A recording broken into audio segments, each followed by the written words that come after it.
So today is going to be a mods list. I have my trusty swag here that I got in lieu of a raise. This will help me actually keep up with the list and make sure that I'm only going over the things that matter. This isn't a cost breakdown. This isn't about money. This isn't about how much I've spent on the car, because that only depresses me. More wanted to segment everything in sort of categories of obviously where they are in the car, and also if they're still on the car and the impact that they have on me. Not necessarily just to the driving experience, but just my emotions towards the car. So, here we go. Alright.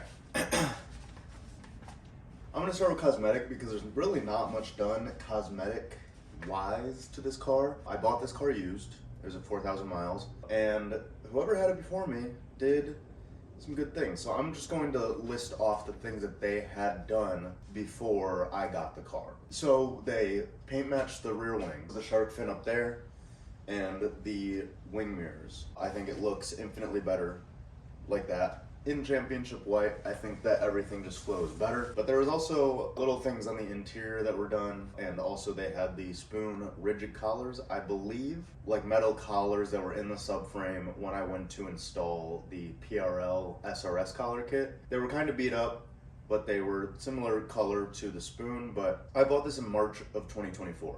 If they did that, they sold the car to the dealership, but they must have had those collars on for a while. I don't know if the rigid collars for the FL5 were out at the time, but they looked like it. They were removed. I put in the PRL ones. I don't really notice a difference. Maybe I would notice a difference if I actually removed the collars completely and just let the subframe chill in its stock form. They also did the auto-dimming rear view mirror on the inside with the control panel underneath where you can set it up to open your garage. So yeah, cosmetic stuff that I did. The garage unique front lip that is on the car. That's the only thing currently on this list that is on the car, as a matter of fact. I really don't do a lot of cosmetic modifications.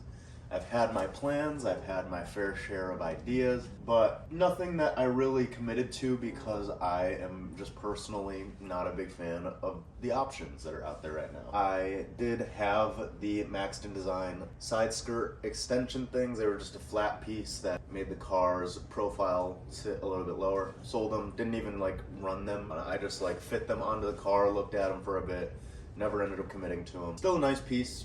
Well, they aren't super high quality, but it was a nice looking piece. It fit the body lines well, but just not something I was really into doing. It was just another thing that was sort of just adhered onto the car that could end up flying off and end up being an issue. I just didn't want to have to worry about it, and I didn't want to drill into it to make it more secure. That didn't seem like a good idea to me. Now, I did also have the Maxton Design front lip. That one proved its poor quality. It was less than $300. I ordered it once, broke it because of poor installation, reordered it, broke it, not because of poor installation, but because of poor quality, and it just was shattered. I drove the car up to Minnesota, went on a gravel path, and I just wrecked it.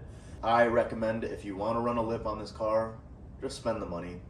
You don't know if you're getting BS. I don't necessarily think anybody should get a carbon fiber $1,000, $1,800 lip, but the Garage Unique has proven to be very high quality, even if it's just fiberglass variant. So I recommend it, but if you're lowered and you daily this car, do it with caution. EVS tuning mirrors, I had those on for a little while. I really like the way they look, but I think they are more suited for a car that is dedicated to the track. Not like a track car, but something that looks like a track car. The person I sold it to, it fits their car way more than it fit mine. Mine is an OEM plus.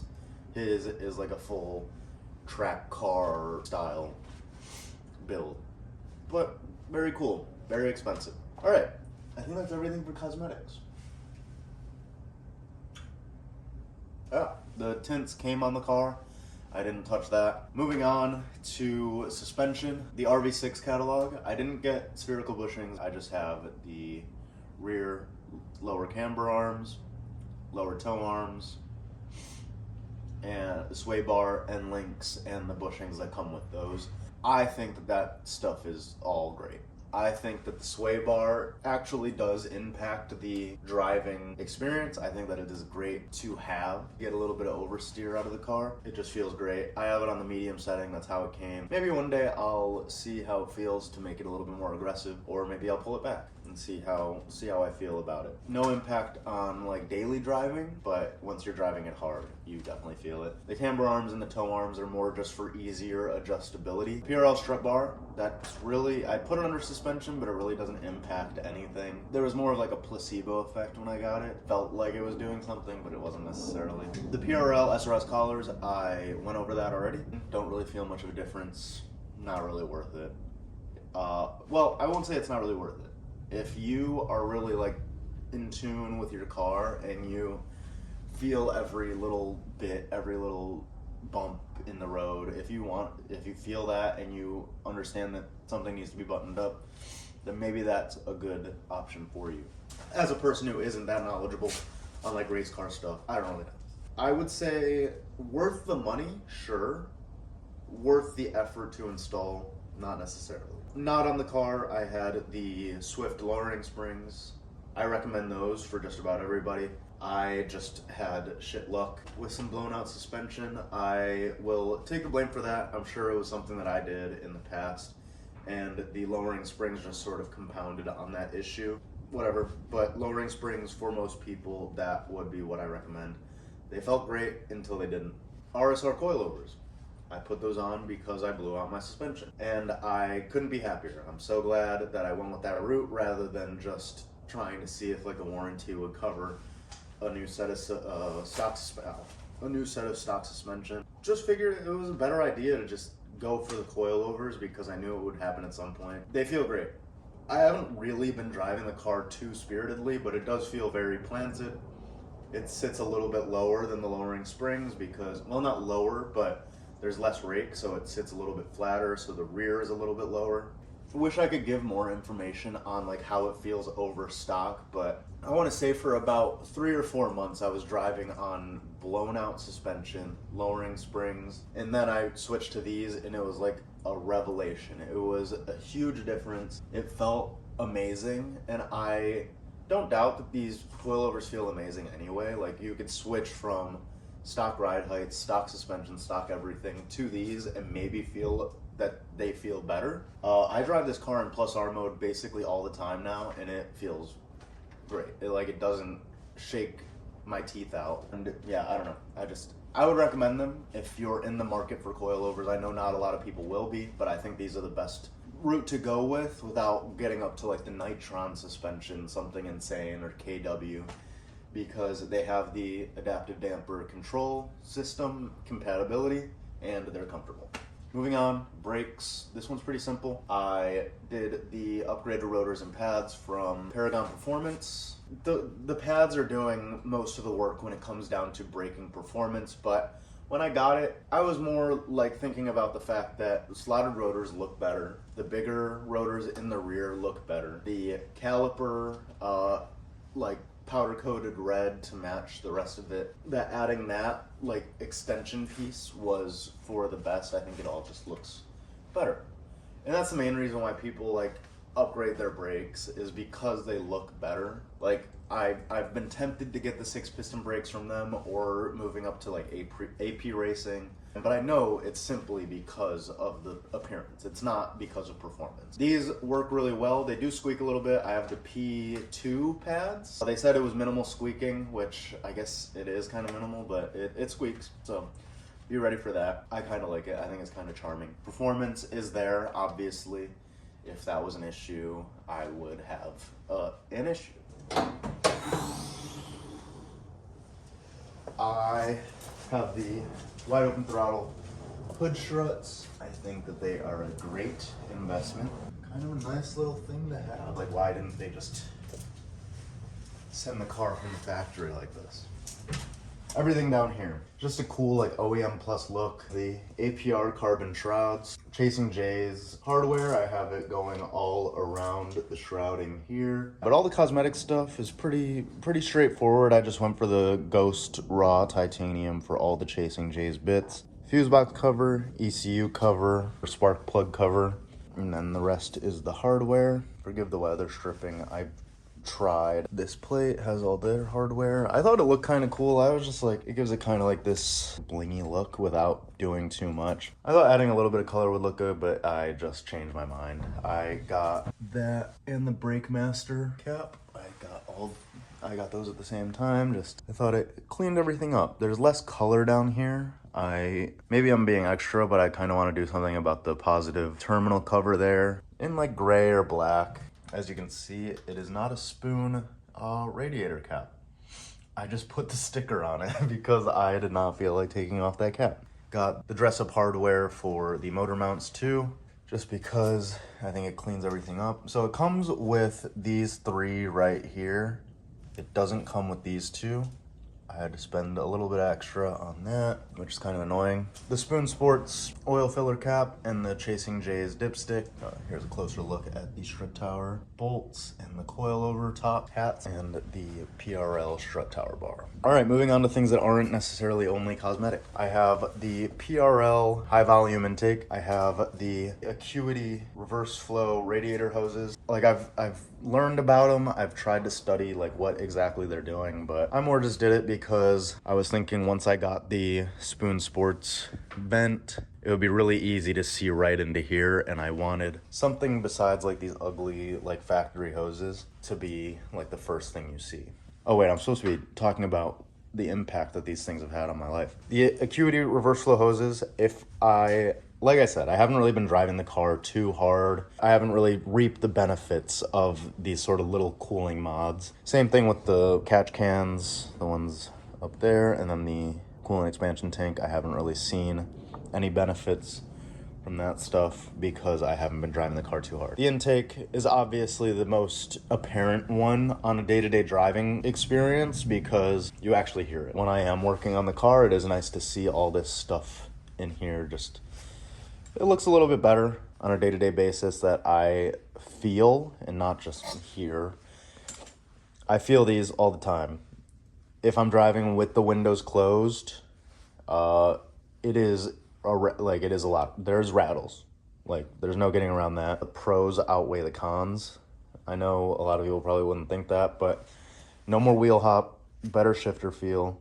It feels more solid around corners. 0 movement. And I went with the softest setting from Hassport, and there is 0 like give, 0 throwing off the balance of the car that would like sort of feel kind of jarring. Everything else is pretty much stock.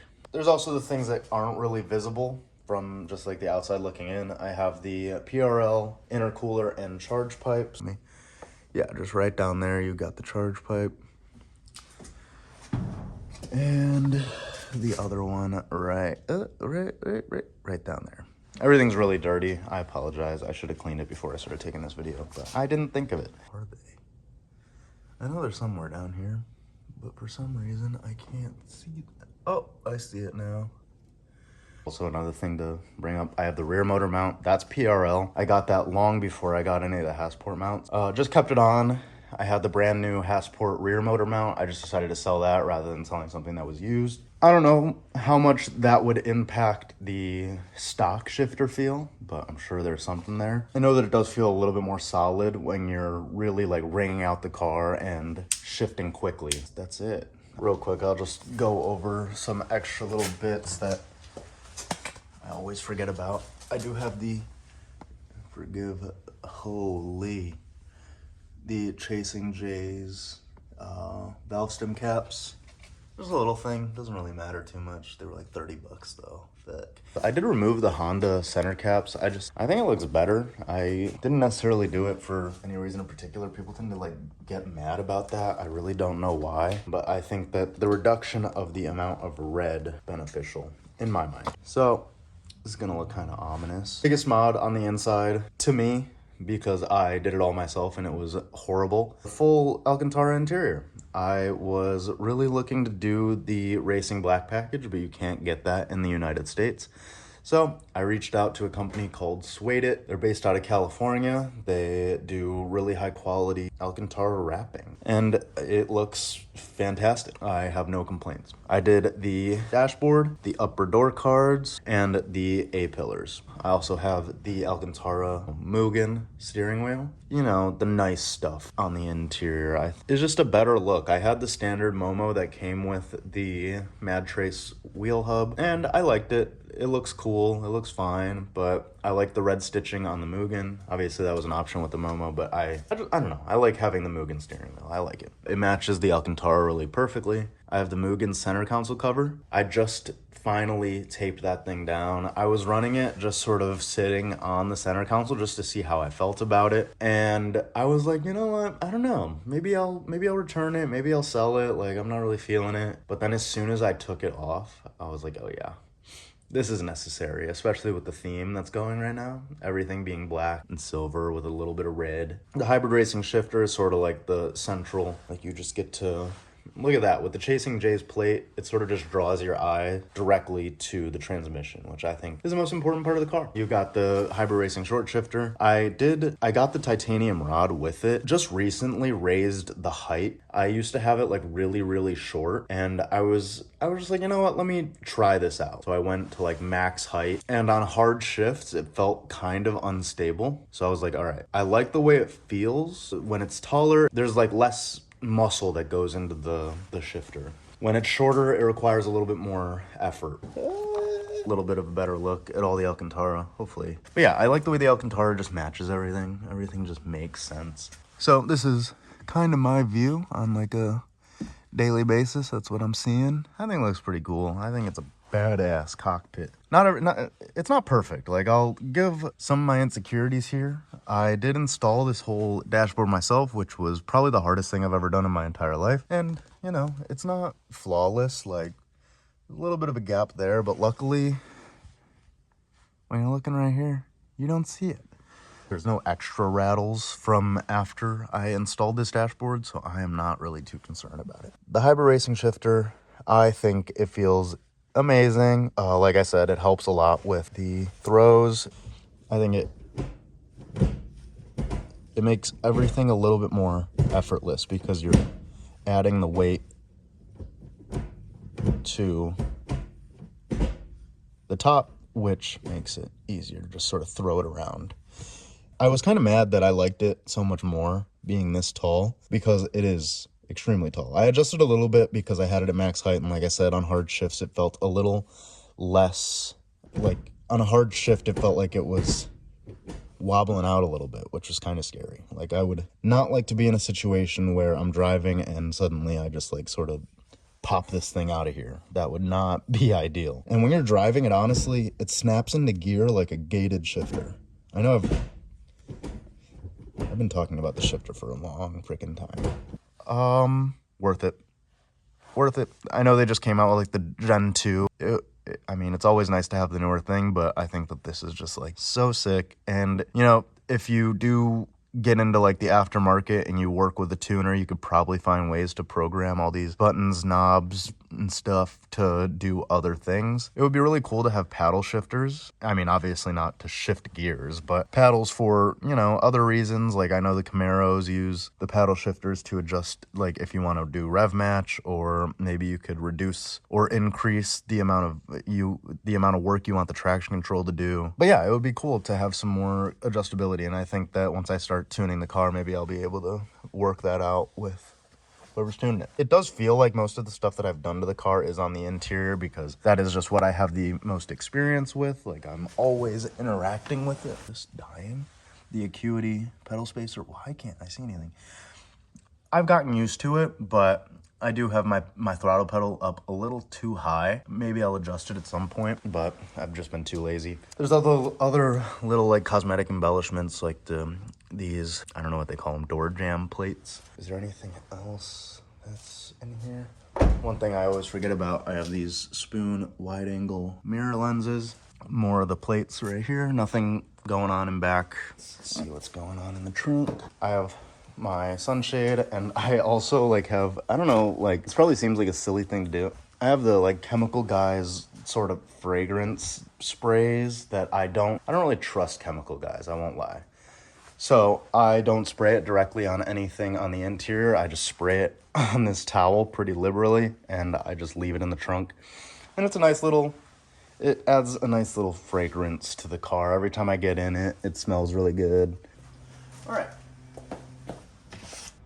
Yeah, I think that's everything that I've done to the car that is currently on it. There's obviously like little bits and bobs that I'm probably forgetting about. When it comes down to it, this was the modifications that actually like impact me. So are these all modifications that I would recommend to most people? No.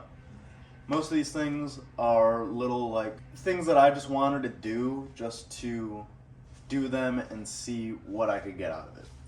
Things like the motor mounts, I probably wouldn't recommend to anybody do that. I don't daily the car anymore, but there is also like the subset of people who are like, these new cars, they have no soul, there's nothing going on with them, like they're not, like you don't get that like fun, you don't get the rattles, you don't get the sort of shakiness or the vibrations, like you don't feel any of that. But if you want that out of a new car, you can get it. These full motor mounts, like my seat is vibrating, the dashboard vibrates, there are rattles, like it's a little bit more buzzy.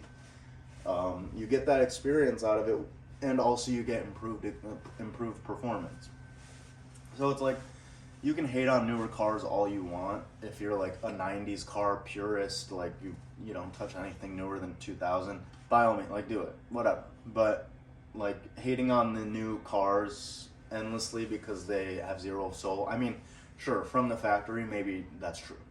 There probably aren't many cars coming out of the factory besides like maybe GT3s that have like a ton of soul, but you can make these cars into that. You don't need to spend a ton of money to get that sort of experience out of these cars. You can have that, and you also can have the like assists readily available to you. You don't need to do auto rev match. You don't need to have traction control on. You don't need to have like brake assists or anything like that. Like all that stuff can be turned off. Complaining about cars having things when you can remove them or turn them off is kind of stupid to me. I just like, I feel like people are complaining just to complain. Like these cars, the thing about newer cars is that you're getting reliability, you're getting power. Yeah, maybe you're losing out on some of the like visceral experiences you get, but you still have the ability to, you know, obtain that through a car that was made in 2020.